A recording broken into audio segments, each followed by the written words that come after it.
কখনো হতাশ হবেন না। দেখবেন একদিন আপনার অশ্রুসিক্ত দোয়া কবুল হয়ে গিয়েছে। হৃদয়ে রক্তক্ষরণ করা কান্নাও একদিন কবুল হয়ে যাবে। কবুল হয়ে যাবে নির্জনে করা দোয়াগুলো। কবুল হয়ে যাবে ওই দোয়াও যা আপনি আসরের পর থেকে মাগরিব পর্যন্ত করতেন। দেখবেন কবুল হয়ে গেছে আজান ও ইকামতের মধ্যবর্তী নেক চাওয়াগুলো। আর দেখবেন শেষ রাতের দোয়াগুলোও কবুল হয়ে গেছে। কবুল হয়ে যাবে নামাজে দাঁড়িয়ে কান্না করাটাও। কবুল হয়ে যাবে আপনার হৃদয় ফেটে যাওয়ার মতো কষ্ট নিয়ে কান্না করা দোয়াগুলো। জানেন আপনার রব কি বলেন?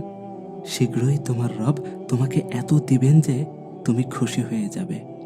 অবশ্যই কষ্টের সাথেই রয়েছে স্বস্তি। আপনার রব একদিন আপনার করা সকল দোয়াগুলো কবুল করে নেবেন ইনশাআল্লাহ। তখন আপনি খুশি হয়ে চোখের পানি ছেড়ে দিয়ে বলবেন, আলহামদুলিল্লাহ।